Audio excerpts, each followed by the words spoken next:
So we're starting page 369 of Lord Meher, Manzile Meen. Nasir's brother Aziz Ahmad arrived in the evening with a similar tale. Papa Mia Chaudhry was another Muslim visitor.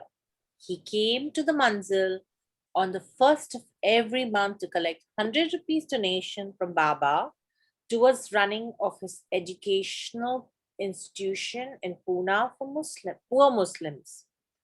Tension had been building among the men because for several days the master had written on the board, "Someone has committed a bad deed in the manzil, Merwan." At, the, at first, the monthly took it as a general warning to all. However, on the 4th of December, they found an additional notice which disturbed them more. "Unless the culprit confesses his fault to me within 3 days, I will leave the manzil." Merwan. The Mandali had misgivings and started questioning and accusing one another, each in his own way. Tried to discover the transgressor, but failed. After 2 days, another notice appeared on the board. "Only 1 day remains for the culprit to admit his guilt. Otherwise, I will go away from the manzil." Merwan. 6 December 1922. Everyone was distraught and dreading the consequences. Nervously, they discussed the matter amongst themselves through the day. Everything was approaching and the tension was unbearable. Would the master carry out his threat? Who was the scoundrel who refused to come forward and admit his wrongdoing? Would all the men be punished for his mistake? As gloom hung over the manzil, when the stipulated period was about to expire, Baba suddenly came storming down from his room. All wondered if he was leaving. Like a lion, Baba pounced on one of the servants named Mahbub, who would wash their dishes among other chores. Catching hold of him, Baba accused him. "Didn't you commit an impure act?" Mahbub was shaking with fright, but lied that he had not. "No, Baba," asked scornfully. "Aren't you ashamed to lie to me?" At Baba's describing the place and circumstances in which the act was done, naming the woman involved, Mahbub admitted his guilt. Baba spoke as if he had witnessed everything. Mahbub openly confessed that while the master and the mandli were away in Kalyan, he had had sexual intercourse with a loka sweeper woman employed to clean the toilets. Although Baba forgave Mahbub, he did not allow him to reside in the manzil any longer. He was sent to Munshi home, and Munshi was instructed to find Mahbub a job in Bombay.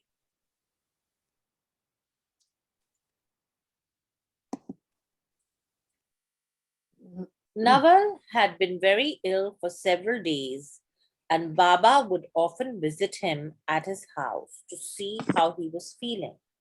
During his illness, Naval had a vivid dream in which Sai Baba appeared and told him clearly, "Whatever difficulties you're suffering from, it is given to you intentionally by Meher Baba. You and the others do not know how Meher Baba is because of his young age. He can even be called Rasul-e Khuda, Muhammad.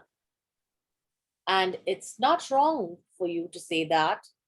Don't leave him. Many will run away from his mandli. Only 14 persons will remain. But I and Upasni Maharaj will see that you remain in the circle."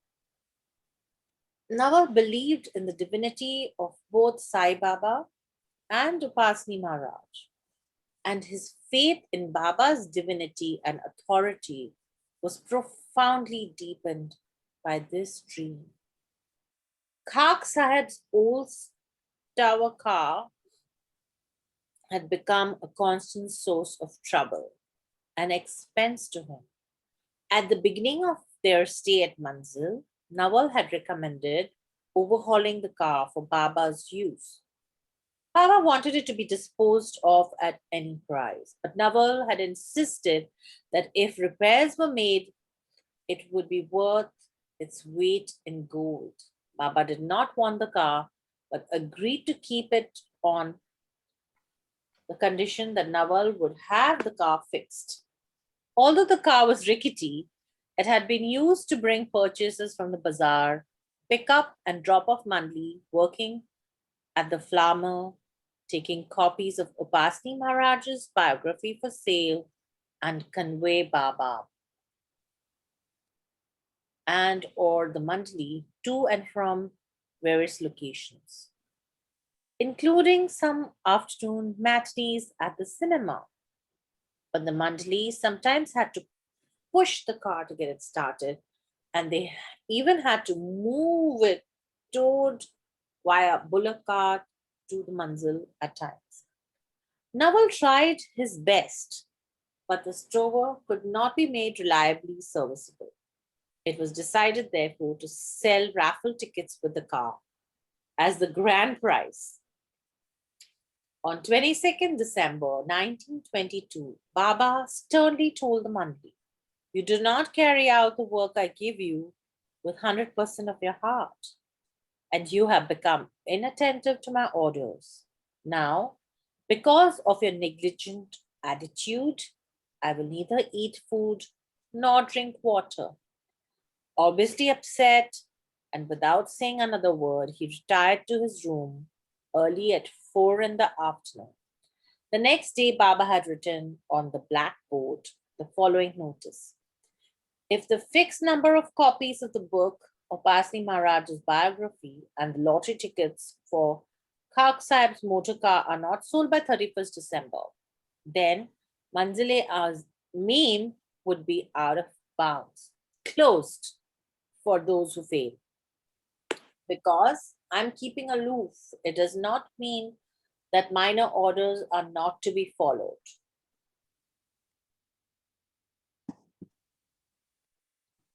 The more inattentive you are to my orders, the longer I will remain aloof from you. But if you wish to see me playing, eating, chatting, and working in your company, then you had better take all my orders seriously and obey them sincerely. Mirwan. 23rd December 1922. At 11 a.m. on 24th December, Baba called 14 of the men to his room and told them, "My seclusion is because of spiritual reasons. Maharaj has recently imprisoned himself in a bamboo cage at Sakori and is suffering for the good of his monthly. Now that my real spiritual work has started, many of the present monthly will leave me. You will see." The 14 men again solemnly promised Baba that in every situation they would stay with him for the stipulated period. During this period, a rumor was circulating in Pune that Meher Baba and his followers were in Bombay for illegal purposes. People said he had gone there to deceive and rob the public. It was rumored that Manzile Meme was a trap laid by the Irani saint and his companions to lure the unsuspecting and swindle them out of their possessions. Thus, from the outset of Baba's work, opposition had begun. But Baba was not concerned about it. Only later did the Mandali realize that opposition was a definite part of their spiritual working. At times, Baba would encourage his enemies and critics to speak their minds, and he often remarked that opposition was beneficial to his work.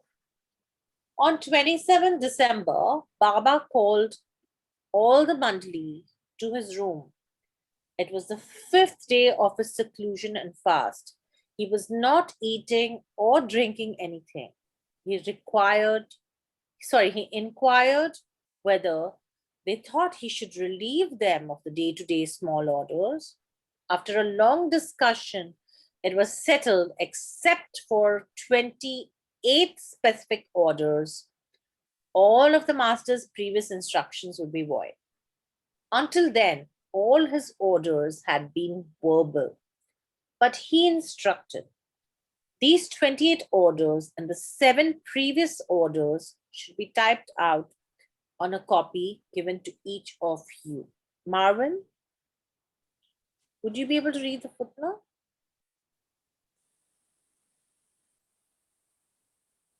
Well, wait, I don't see it. Oh, there it is. The 7 previous orders refers to a list of orders each had been given in June 1922 before moving into Munzil Yamin. Thank you. After this was decided, he added, "This evening I will come down and eat with you, but I will eat only once every 24 hours, and this half fast will continue until further notice." Baba then told Gani, "Tell Mirza, the bookbinder, that it would be better if the Kawal, who he has to send this evening, could come early tonight."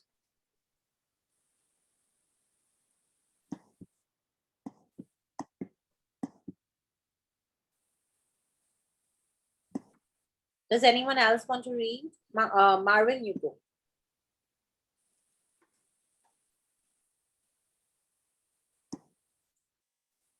Ghani went to Mirza. Ghani went to Mirza, who arranged to reschedule the musician. But Ghani told the bookbinder to also come in the evening, and this proved to be a mistake. When Baba found out that Ghani had invited Mirza, he was furious and ordered, "Send Mirza back as soon as he comes." Ghani felt awkward, wondering how the man who had arranged this Qawwali program could be so discourteously turned away. But when the singer and his party arrived, Mirza was not with them. He had had a sudden attack of fever, and this greatly relieved Ghani's anxiety. The embarrassing situation Ghani had imagined was lifted, and he was able to enjoy the Qawwali singing. Later that day, Ramju also experienced the master's compassion. On the way to the manzil from the flour mill, Ramju lost the cash receipts. He did not feel upset about it, but was fearful of how perturbed Baba would be about his carelessness. Anxiety-ridden, Ramju informed Baba what had happened. Surprisingly, Baba smiled, casually telling him to forget it and enjoy the singing, which went on for several hours until 9:30 that night. On the 28th of December, 1922, the monthly found this notice posted on the board. Parsis and Iranis are permitted to read Zen Avesta, the Muslims a Quran or instructions about namaz, the Hindus the Gita. If so desired, the biography of Upasdi Maharaj can be read. All previous orders are hereby canceled. Merwan. Scroll.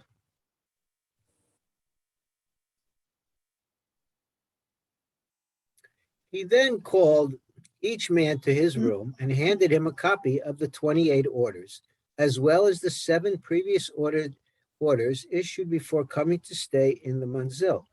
The 28 orders were as follows. 1. Baths should be taken daily. After a haircut, an extra bath is permitted. 2. 1 hour between 7 and 8 every morning is reserved for cricket or any other game. Members who have jobs are exempted. 3. Clean your room at least once a day. 4. Do not go into the dining hall, the upper hall, and the backyard with your shoes on. As far as possible, avoid using chappals, sandals, and shoes in the bungalow. 5. It is strictly prohibited to enter the toilet without putting on the wooden sandals provided for that purpose. 6. No one should enter anyone's room without the consent of at least one of its occupants. 7, when the bell is rung, all should immediately proceed to the dining hall except for the 5 o'clock bell in the morning, which indicates the start of morning prayers. Next page, Mona.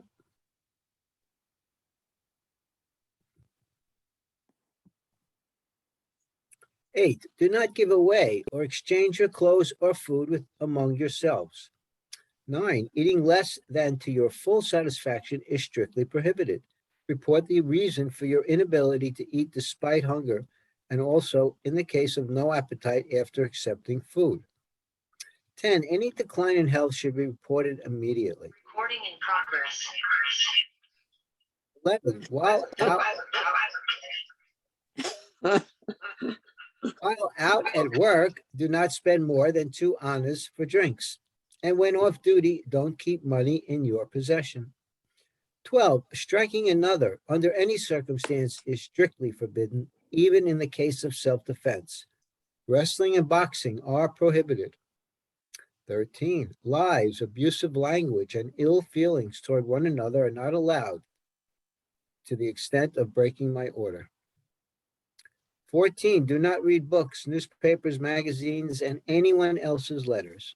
15, do not visit relatives without permission.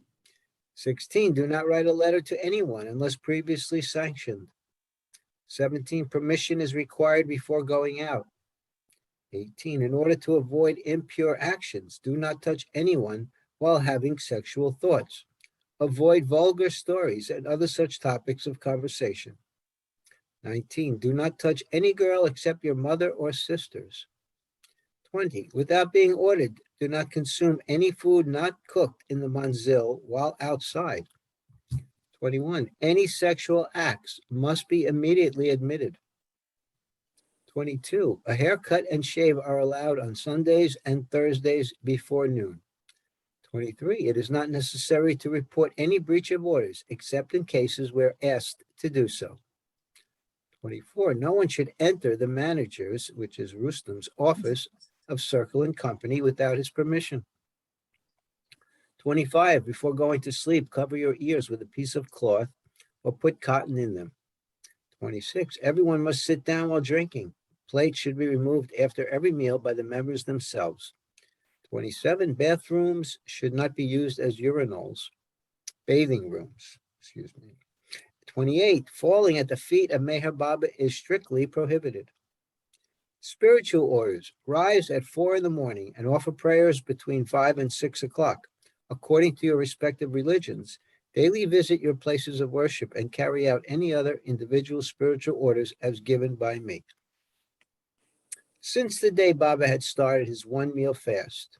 Excuse me, I want to ask something, May. I got here before 7:30. Did the Zoom start before that? A half hour earlier than right now is when we start. Half an hour earlier? You start at 7 o'clock? Well, it's not 7 by us, but by you it must be. Oh, it's 12 o'clock? It's not 12:30? Yes, 12 o'clock, right. Okay, I thank you. request you, can we talk after the recording? Thank you. Since the day Baba started his 1 meal fast, he had been serving food to the Mandali himself. On Friday, 29 December, when he was serving Gani's plate, Gani said, I don't have much of an appetite today. I don't wish to eat. Baba became upset by this remark and angrily told him, you have just broken one of the 28 orders. Next page.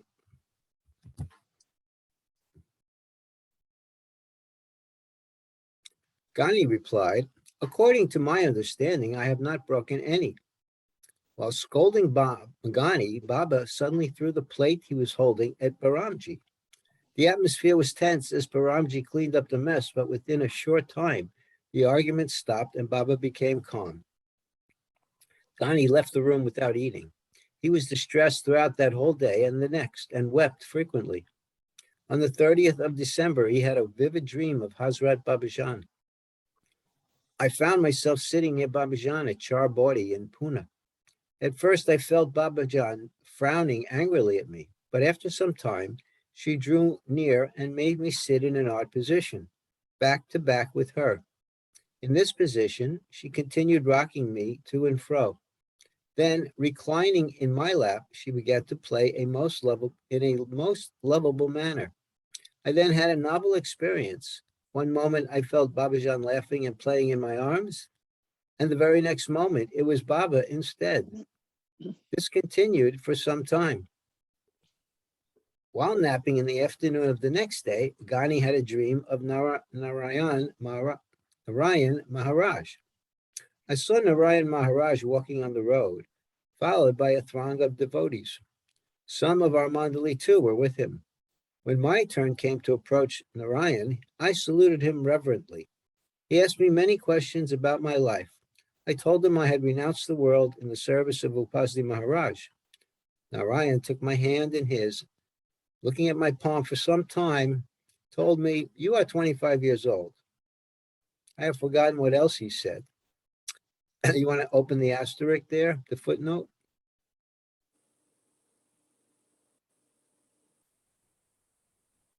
Gandhi was 31 at the time.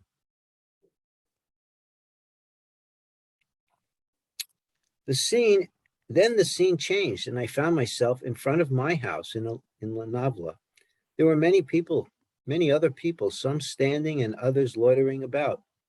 I saw Asar Saheb talking loudly and cracking obscene jokes about women. I turned my back to him, and seeing this, Asar remarked, "Why should Ghani listen to us now? He has become a wali." Meanwhile, the crowd began shouting, "Upasni Maharaj ki jai." Turning around, I saw Maharaj coming toward my house. I could see he was extremely tired. He was covered with dust from head to foot and looked as if he had traveled a long distance. Kak Sahib and myself were the first to approach him, kissing his hands in reverence. Although internally I offered Shastang Namaskar, prostrating before a guru, externally I could not do so with the crowd of Muslims outside. In reply to the obeisance given by the people, Maharaj himself did Sashtang Namaskar to the crowd and then walked straight into my house. No one was inside the house except the women of my family. They kissed Maharaj's hand in reverence. He sat down on the bare floor and told them in a serious tone, "I have come to talk about something with these people." He meant us at the Manzil, but I was the only one from the Mandali present. They don't understand things and misinterpret everything. They are trying to find loopholes in the orders so they can escape from them instead of facing them boldly. He then told me, "Are you a child not to understand these things? Do you eat hen's droppings? Be particular to take a bath." Ghani awoke at this point and was happily relieved to find that his mental distress had left him. After he narrated these dreams to Baba, Ghani posted a description of them on the notice board. A register was kept in the main hall for recording the dreams of the Mandali, and occasionally Baba would ask someone to read from it. On January 1923, on the 3rd of January, Baba called all the Mandali to his upstairs room and said, "Somehow, let us manage to spare an hour or two every evening to discuss domestic matters of the Manzil, and then to devote some time to recreation." All agreed to this, and a few rules were laid down for the nightly meeting. After a long discussion, this meeting was dubbed the Gutta, meaning the wine shop. Each of the men was allowed to voice his opinion and vote independently on matters. Ghani was elected secretary and kept a record of the proceedings, while Baba was the chairman. All were free to make suggestions, irrespective of and without fear of others' opinions, and they were to vote on issues independently. One speaker was to follow another, but only after getting the chairman's permission.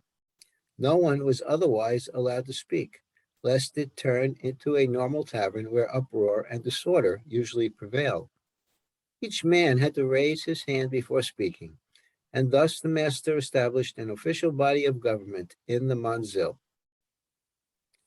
Bailey described the Gutta as follows. All kinds of discussions took place in the Gutta. If anybody wanted to say anything, important, unimportant, worldly, or spiritual, pertaining to a close one or to others, anything and everything was discussed openly, freely, and frankly, without any hesitation, shyness, or fear. Thank you, Marvin. Honey Buddy, would you like to go next?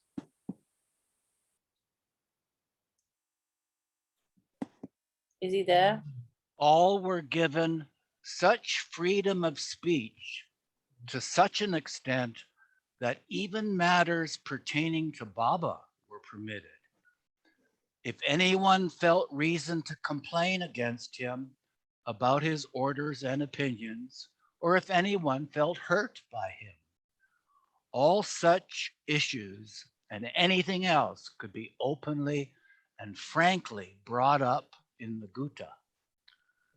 Quite often, the discussions would lead to heated arguments.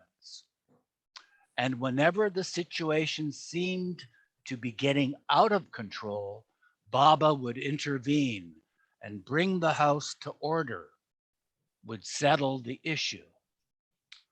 At other times, Baba would sit quietly, enjoying all the proceedings with a smile on his face. After the discussions, Baba would give his own opinion, and there would be further discussion on that. And the matter would be put to vote for the majority decision. At times, when Baba was not in favor of the majority decision, he was obliged to give his final vote, and everybody had to obey it. There were two rules of this Gutta that were to be always followed. The first was that irrespective of how excited or angry one may become during the course of the discussions, deliberations, arguments, etc., one should refrain from using unparliamentary and abusive language. One should not use words that were insulting, hurtful, or humiliating to others.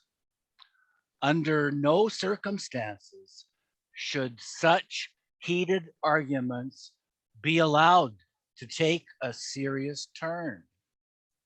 No trace or vestige of ill feeling should be retained in the heart, nor should one create enmity with another. The second rule was that any matters discussed and decisions arrived at, or thoughts and ideas exchanged within the Gutta should not be mentioned outside the Gutta. On Saturday, 13 January, the master described to the Mandali a dream he had had the previous night. I was traveling with the Mandali by train. From the opposite direction, a long funeral procession was coming. On inquiry, I learned that this was Baba Jan's funeral. At Pune, I got down from the train and went to Charbadi. There I saw Baba Jan lying down, surrounded by a large crowd, wailing and shouting that she had died. I passed my hand over Baba Jan's face, and she rose. I told her that people thought she was dead and gone, and her only reply was, "Yes, that's right. I really am dead." While listening, Abdur Rahman burst out laughing, and Baba asked him the reason.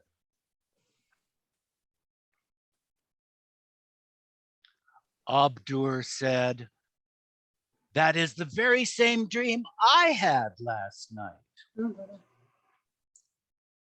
On 15 January, the master offered to explain to Kak Saheb and Ghani the current melancholy prevalent in the minds of the men. In this path, ordinarily, one has to pass through 3 stages.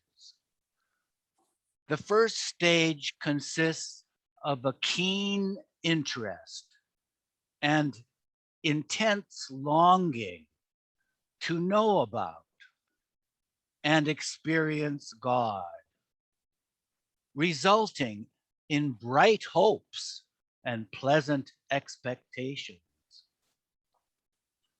Then the second stage of disgust, disappointment, apathy, and consequent suffering ensues.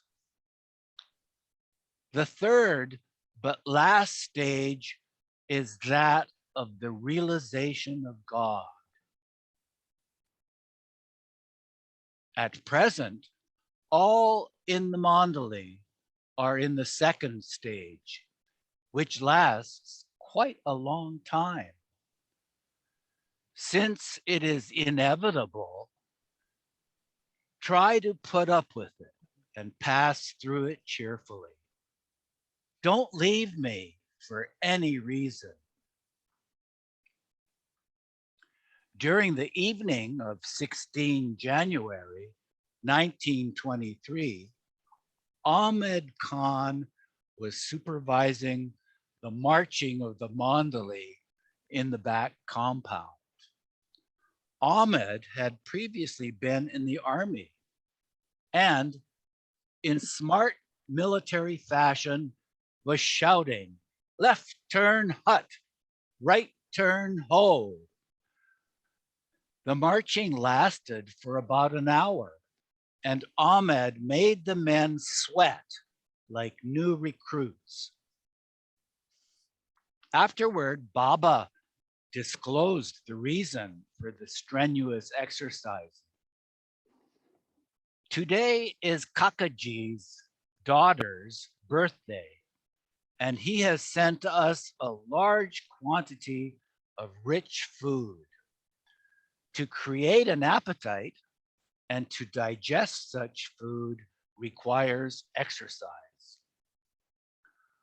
Baba's routine of ingesting food and water only once every 24 hours in only a very small quantity continued in January.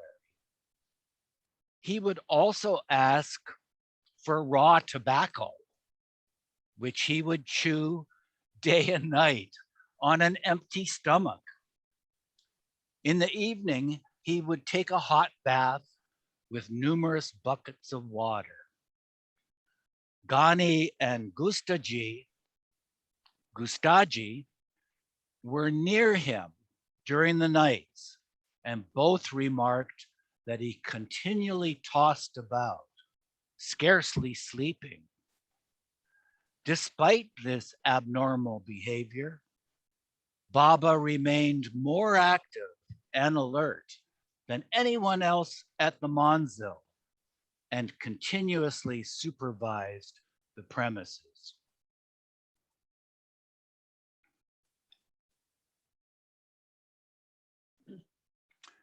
The mandali had sold raffle tickets for Kak Saheb's car, and the drawing was held at the manzil on 28 January. The quote, lucky winner, unquote, was a Hindu named Sachit Ananda, one of the bhajan singers from Mahim, an area of Bombay. When Ghani would be alone with the master at night, he would often try to wend the conversation towards spiritual topics or if he found Baba in a good mood, he would ask questions and try to induce Baba to give explanations about spirituality.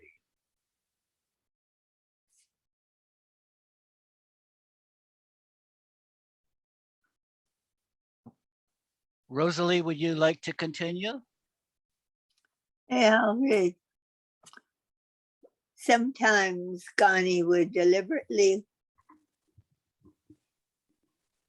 quote Persian or Urdu couplets from ghazals in the hope that Baba would offer some comment or explanation. On the night of 29 January, finding the master in a communicative mood, Ghani recited this couplet. Love originates in the heart of the beloved.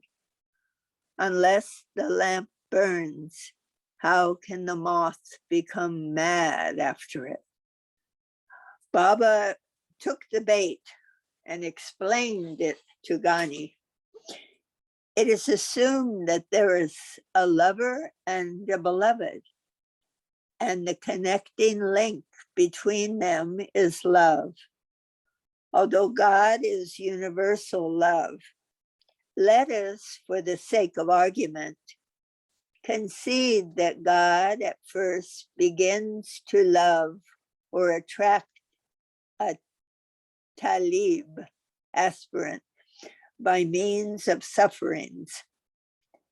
The aspirant, not understanding the true significance of such an overture from him, begins to protest and resist. This results in easing the situation for the time being. And again, a pull is exerted toward the one to be attracted. But the instant sufficient love is kindled in the heart of the aspirant, which expresses itself in the desire for seeing God. The beloved becomes indifferent. In this way, the game of attraction and repulsion continues for an undefinable period, but ultimately ends in union with God.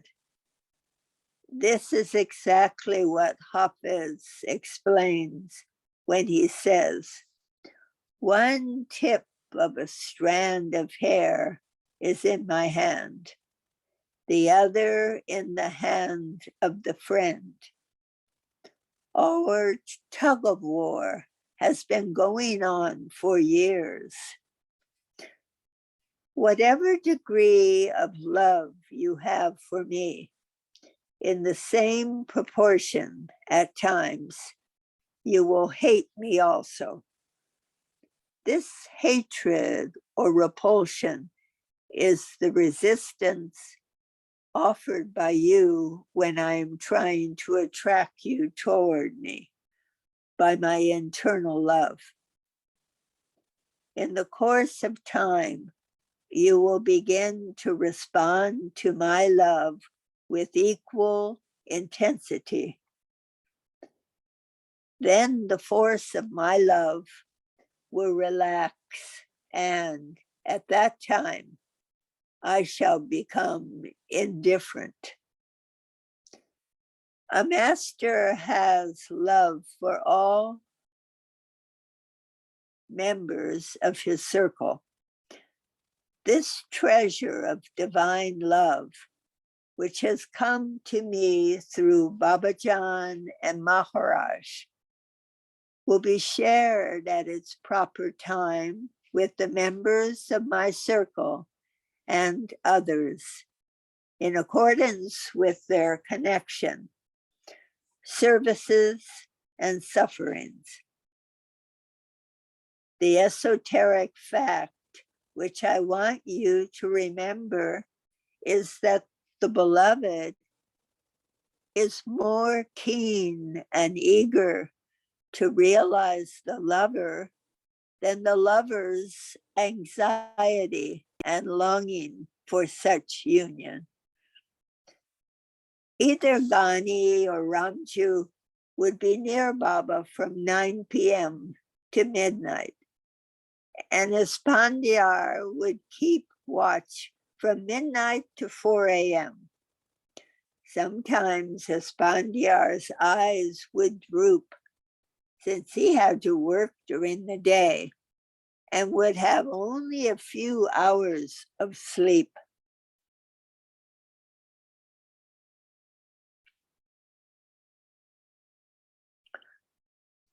But as his eyes were about to shut, Baba would nudge him with his foot, telling him to keep awake. During late January 1923, criticism of Meher Baba and the Mandali began appearing in a local Gujarati newspaper.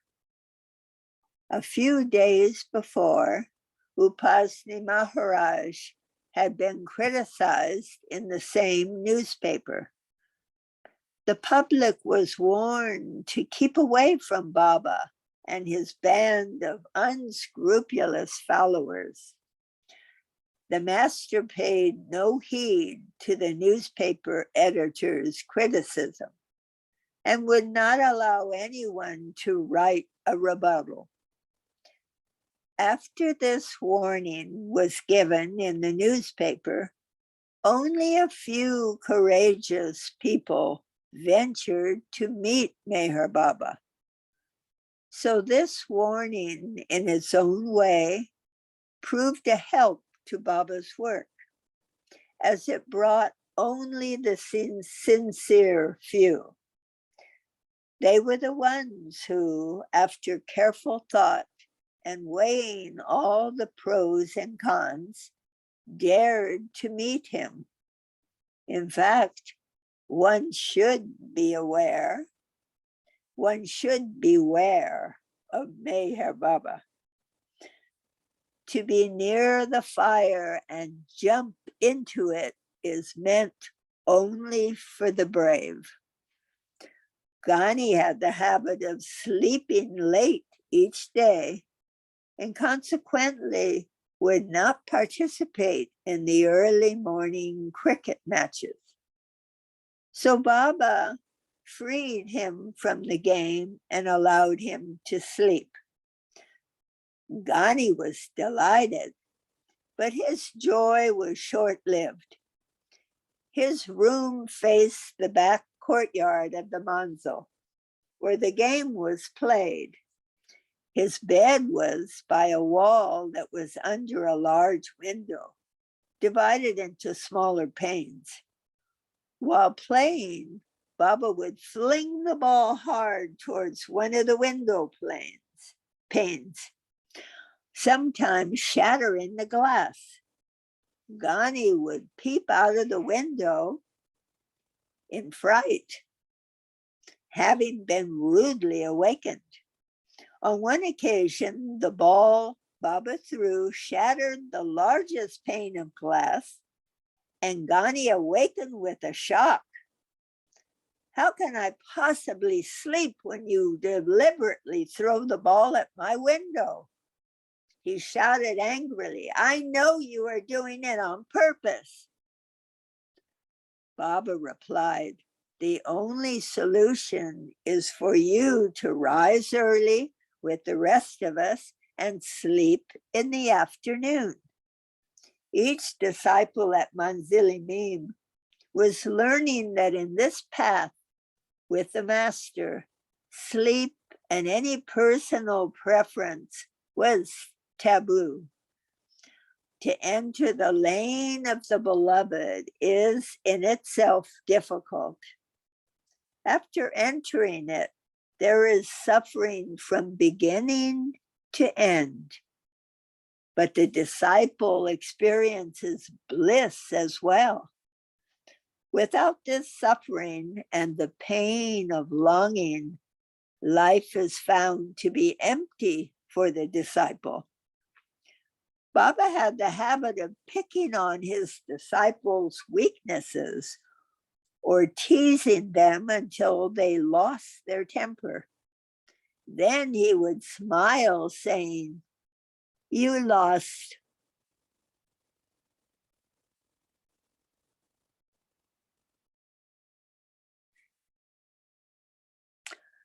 It happened with each of Baba's mandali from time to time. On 31st January, Ghani again became the target of Baba's goading.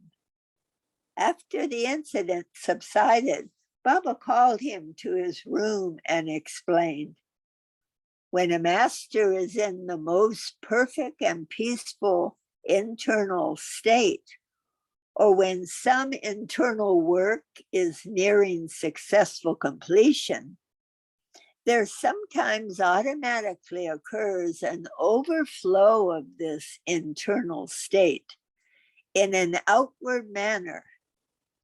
The external outburst by a master is the shadow of his internal perfect state and is radically contradictory to the bliss within.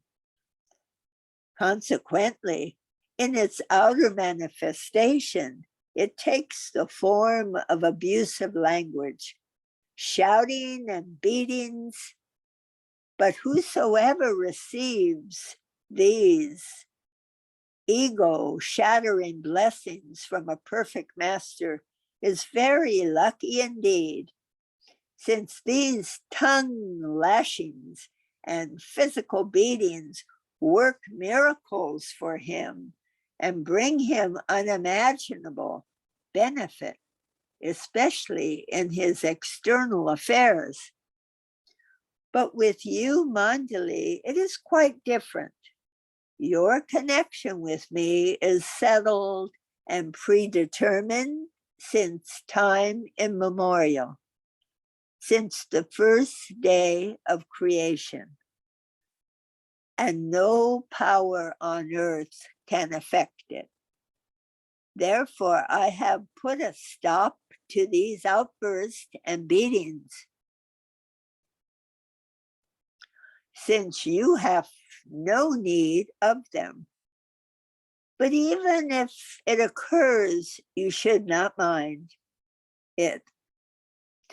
If you cannot even bear my harsh words now and then, it will be very troublesome to both of us. If that is the case, I will have to stop mixing with people altogether and stay locked up in my room day and night. Remember and understand that during the course of my spiritual working, very often my cup of bliss overflows, and I desire to share it with the fortunate ones nearest at hand.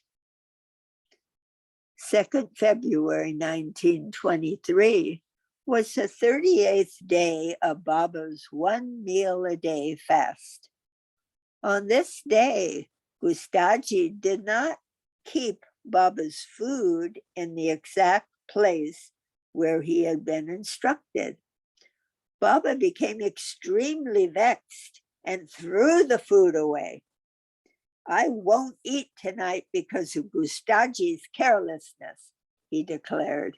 In the evening, Baba also refused his usual bath. Later, during night watch, he consoled Gustaji. "It is not your fault. I wanted to fast for 36 hours. That is why this breeze occurred." After fasting for 39 hours, the next morning at 9 a.m., Baba drank a glass of fruit juice. Soon after, he wrote on the blackboard, "From 15 February 1923, I have decided to remain only on liquids such as teas, buttermilk, soda, etc." Thank you, Rosalie. Mikhail, would you like to read? Can I read, Mona? From 11? Where do I read from? Yeah, from 11. On the top? Yeah. From 11 to 15 February, bhajan singing will be performed. On 15 February, 500 people are to be fed and 100 poor to be clothed. Merwan. While conversing with the Mandali that same day, Baba explained the state of God realization and the perfect master and avatar. Realization is only one. The difference between the perfect masters and the majubs is that the former have the authority to use the power they have, while the later do not. That which is handed over by the perfect master to his chargemen is not power, which is already in him, but the authority to use it. During his physical lifetime, the perfect master can do the greatest amount of universal work for the good of the world after he leaves the body, for the world. After he leaves the body, he enjoys eternal bliss, and though the power is with him, he cannot use it. For this reason, at the tomb or samadhi of the perfect... What's that? Someone has two things open. For the reason at the tomb or samadhi of a perfect master, there is spiritual power, but it is the face of people in the disembodied master which becomes the medium to utilize this power. It is for this reason that people derive benefits by revering the perfect master's tomb, but the benefit accruing from such sources and drawn upon by the individual's faith is invariably material in nature. Internal spiritual benefit can only be derived when the God-realized master is in the physical body. There have been some rare instances of people deriving spiritual benefit from the shrines of past masters or saints, but this spiritual benefit is derived only in special cases where the earthly connection of the receiver and the giver has been cut short by unavoidable circumstances. Such instances are very rare and far between. The instance of Sai Baba and the Sadguru Zarzari Zarbaksh, who bestowed realization upon Sai in Aurangabad during 1850s, is an example of spiritual benefit from a perfect master several centuries dead. Material benefit from disembodied saints is more common and is in proportion to the faith of the receiver. There is nothing outside ourselves. Everything, such as planes, heavens, universes, earths, beings, and things, are all within us. The master gives the aspirant nothing that is not already latent in him. He is only instrumental in rousing the aspirant to the awareness of the divine treasure within him. He shows us the treasure that is already there. Duty, therefore, means authority. It is for this reason that a perfect master is ever eager and longs to give up his mortal body, which prevents him from enjoying his eternal bliss. From the beginningless beginning, the avatar is the only perfect master who takes birth on this plane again and again from time to time.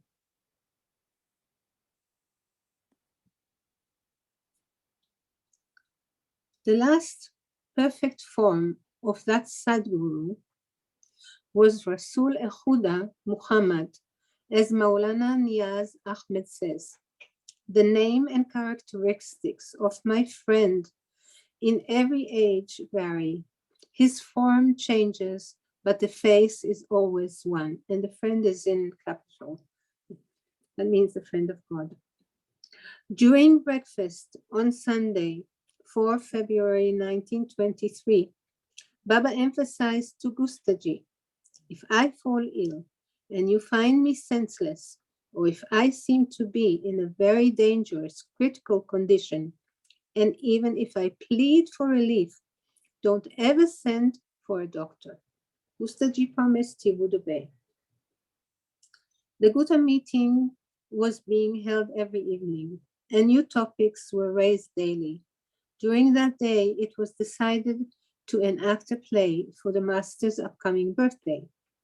Jalbai, Arjun, Rustum, Asma, and Nervous were the cast, and they demonstrated their talents and amused all by imitating a bunch of drunkards. Between 5 and 6 o'clock, games were played. The game of Atya Patya was to be played later that Sunday night after Naval connected electric lights in the compound. At that time, Baba was in a fine mood. However, at 9 o'clock, when the game started, Baba appeared reserved, as if brooding about something, though he seemed to be taking some interest in playing Atya Patya. The game had been in full swing for half an hour when Baba, while running at full force, collided with Babu Saklawala and fractured the toe of his left foot. He went limping to the dining hall, suffering excruciating pain. Within a short time, his face had turned pale. He sweated profusely and afterwards vomited several times. He alone knew why he was suffering so. Can you raise the text, please?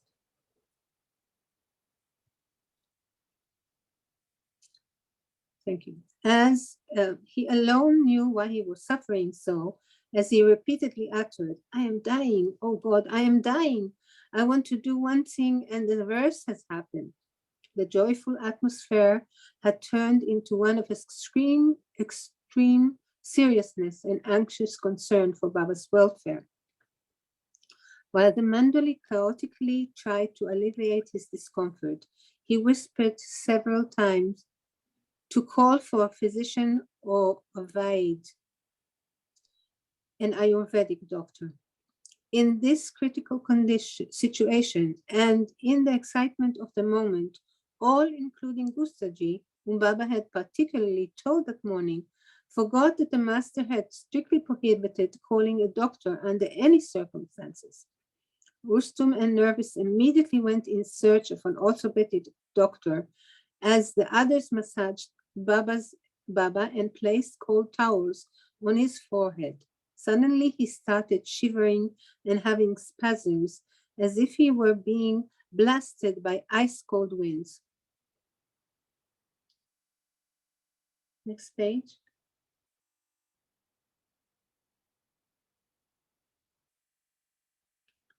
The spasms caused his limbs to vibrate continually. Despite his pain, Baba said, even had my leg broken, it would not have mattered. It is the inner shocks that are killing me and taking my breath away. Considering my physical state after the fast, my body cannot bear these shocks, he added. I knew this would happen. It is an aspect of my inner work, which instead of being spent in the desired direction, has rebounded and come back on me with such terrible force. After an hour, the effect of the internal shocks lessened. Different remedies had been tried to ease the pain in his toe. To prove that he was not suffering from the effect of the injury, Baba stood up and began walking about the compound without limping. Just then, a bone setter arrived, but Baba refused to see him. The doctor was paid the 35 rupee fees, but was puzzled since he had not seen the patient. Rustum and Nervous had been frantic when they brought him to the manzil, telling the doctor it was an emergency and to come immediately. Now he was told that everything was all right. Rustum stammered that the patient felt much better and did not need any treatment.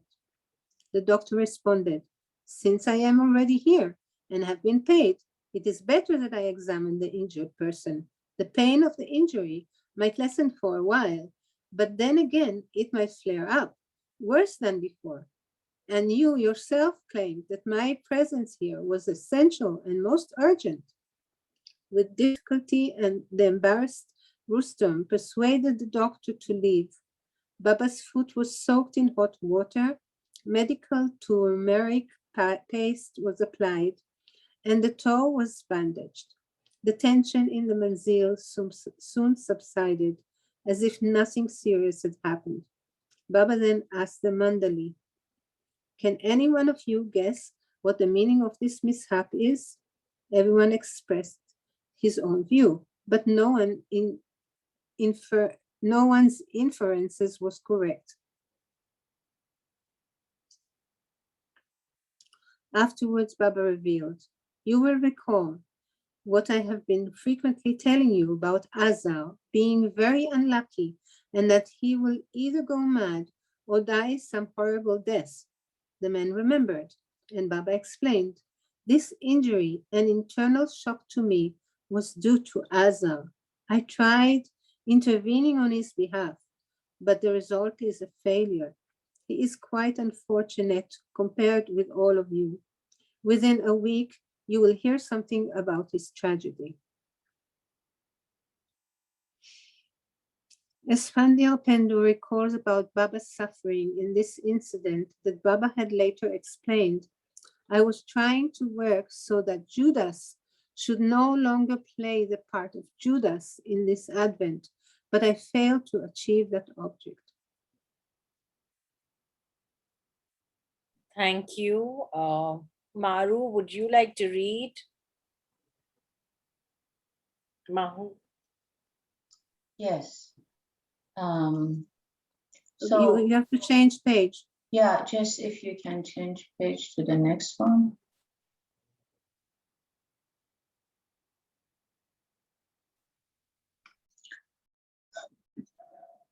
Yeah. Baba then confronted Rustam and nervous. "Why did you break my order? Why did you send for a doctor?" Rustam protested, "But Baba, you were in such terrible pain.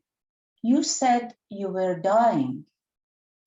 Baba retorted, "Even if I had died, you should not have disobeyed my instructions. What could the doctor have done for me anyway? My suffering was the result of my internal work for Assad. It is a question of obedience to my orders. Adhere to my orders and see that in no situation are they ever disobeyed. Only by executing my orders will you keep me pleased. And to keep me pleased is the highest service you can possibly render." Late that night, Ghani was pressing the master's feet, and Baba told him to retire at exactly 1:30 a.m. Ghani wondered how he was to know when it was 1:30, since there was no clock in the room and he was not wearing a watch. Ghani was puzzled as to what to do. He thought if he did not leave at 1:30, he would be breaking the order. But if he did leave, the sound of his departure would probably disturb Baba. After some time, Baba appeared to be sleeping, but suddenly turned over and asked what time it was. Ghani left to look at the clock and was surprised to find it was exactly 1:30. In those days, Baba had a tendency to suffer from constipation whenever he ate regularly. But since starting his one meal a day fast. He was passing watery stools several times a day. The men who attended to him were beside themselves to understand how he could pass so many stools when his stomach was virtually empty. Although he was eating one solid meal, he would have 10 to 12 bowel movements each day. His appearance, too, would change from day to day. At times, he looked weak and feeble, but at other times, he appeared strong and active. One day, Baba convened a session of the Gutta and said, "Let us have a motto." All agreed this was needed. After a dozen suggestions and rejections by various men, Baba himself spontaneously proposed mastery in servitude. Everyone liked it, so it was officially adopted as the motto of Manzil Mim, and later was used in a seal of the master's work.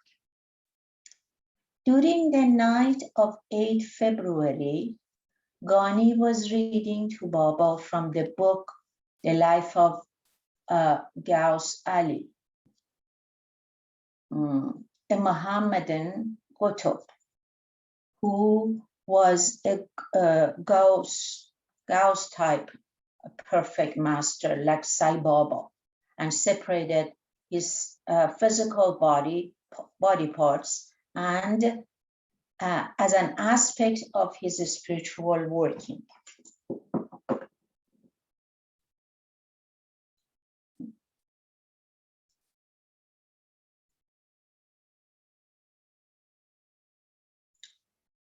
Ghani asked, why did Ghaus Ali Shah have to contact 19 different masters, 11 Mohammedans, and 8 Hindus prior to God realization? Why was it necessary for him to conduct so many spiritual masters?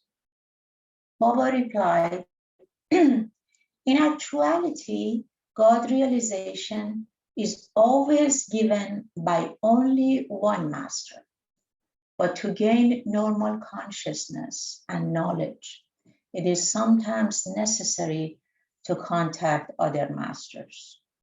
It is also very often the case that the Sadguru who realizes a person also brings him back to gross consciousness. In my case, Babajan gave me God realization in a moment by lifting the veil. But for worldly consciousness and knowledge, I had to spend 7 years with Upasni Maharaj. During this period of my return to normal consciousness, I had connection with other perfect masters, and I contacted them too. Thus, if a Sadguru realizes or advances one, he is then entitled to be called one's Murshid or master. Although, as far as realization is concerned, there is only one master. Ghani then asked why an authorization in writing known as Sanad Velayat is required prior to a saint's being put in charge of a spiritual jurisdiction. He cited the incident of the Mohammedan saint Ali Ahmed Sabir, who was ordered by his master to obtain the authority of his sainthood, signed and have it authority of his sainthood, signed and have it endorsed by another master, Hazrat Jamal Hansvi. Prior to assuming his duty as the chargeman of the town of Kalior near Roorkee. I guess there's a footnote. No, the top one, I guess. I'm sorry. No, you open the next footnote. I think we need to open the other one. Just close it, please. No, I think that was the correct footnote here. I've opened the correct one. Anyway, I shall read it. An example of the role okay. of chargemanship is the case of Sai Baba and his master, Gopal Rao, who presented Sai with his dhoti. Sai Baba had the dhoti sewed into a kafni, which he always wore. Okay. Baba gave his explanation. A signed letter or document is one of the ways of transferring a spiritual charge externally. During my last 4 months in Sakori, I myself had to take the charge from Upasni Maharaj in writing. The government stamped paper and other agreements I have dictated and had executed from the Mandali, although not as important as the Sanad-e Vilayat, still are not without deep meaning and spiritual significance. The spiritual transfer of power and authority that takes place between a master and disciple must always be symbolized by giving it a concrete external form. Among Mohammedan walis and peers, such saints invariably give their chosen chargeman the robe of the chargemanship in the form of some wearing apparel like a cap, a turban, an apron, or some other such tangible token. Yeah, it's a footnote now.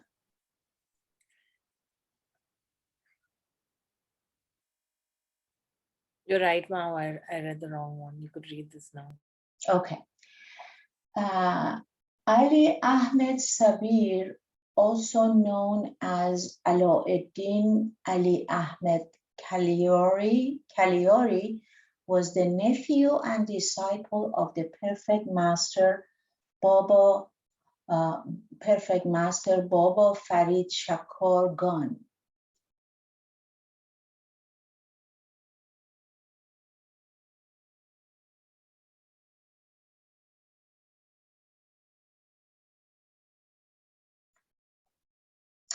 In celebration of MEHER Shivratri, a Hindu festival of Lord Shiva, the Hindu Mandali from Pune were invited to Bombay on 11 February 1923.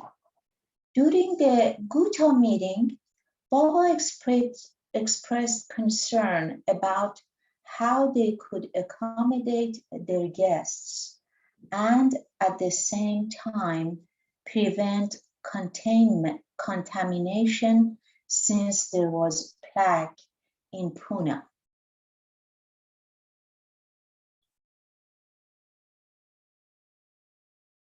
Thank you, Mahu. Renee, would you like to read?